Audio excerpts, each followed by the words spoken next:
राजौरी में हुए आतंकी हमलों के बाद अतिरिक्त सुरक्षा बलों की तैनाती की खबरों पर महबूबा मुफ्ती ने एक बार फिर भारतीय जनता पार्टी पर हमला करते हुए इस फैसले को जम्मू कश्मीर के अवाम के खिलाफ बताया है।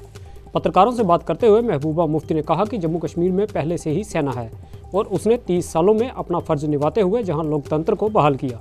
उन्होंने कहा कि अब सेना का काम नहीं है, क्योंकि जम्मू कश्मीर का मसला एक सियासी मसला है और इसका हल सेना नहीं बातचीत से होगा। उन्होंने कहा कि भारतीय जनता पार्टी सुरक्षा बलों के कंधों पर बंदूक रखकर जो हासिल करने का प्रयास कर रही है उससे कुछ हासिल नहीं होगा। उन्होंने कहा कि प्रदेश में अतिरिक्त सुरक्षा बलों की तैनाती और लोगों को हथियार देने का मसला हल नहीं होगा, बल्कि यहाँ पर आपसी भाईचारे को नुकसान पहुँचाने का भारतीय जनता पार्टी का एजेंडा जरूर कामयाब होगा। जम्मू कश्मीर तो पहले ही ये तो एक मिलिट्री की छावनी बनी हुई है, यहाँ तो कोई कमी नहीं है फौज की। और फौज ने पिछले 30 साल यहाँ अपने फ़र्ज़ अंजाम देते हुए जम्मू कश्मीर के सिचुएशन को इस हद तक कंट्रोल किया कि यहाँ जमहूरी निज़ाम बहाल हुआ, चाहे पार्लियामेंट इलेक्शन हुए, चाहे असेंबली इलेक्शन हुए, चाहे पंचायत इलेक्शन हुए। अब फ़ौज का काम नहीं है।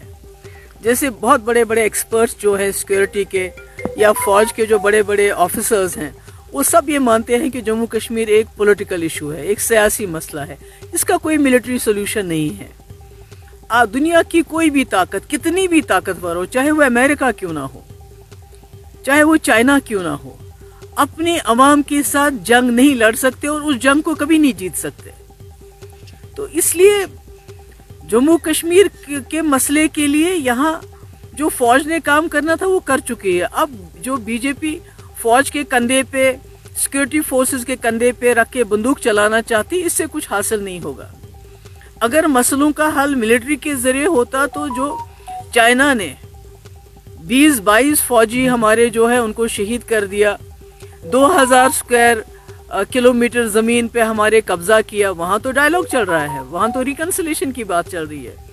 तो मेरा ये कहने का मकसद है कि ये जो ये सिक्योरिटी फोर्सेस CRP या बटालियंस और लाने की बात कर रहे हैं, लोगों को SLR देने की बात कर रहे हैं, दूसरे हथियार देने की बात कर रहे हैं, इससे मसला तो हल नहीं होगा। बल्कि जो बीजेपी का जो उनका अपना मकसद है, जो उनका अपना एजेंडा है, 2 फिरकों में नफरत फैलाने का, एक जंगी माहौल तैयार करना, यहाँ बाई को बाई के साथ लड़ाना, उससे वही जो है वही सिचुएशन यहाँ बन जाएगी। और जो बीजेपी बड़े बड़े दावे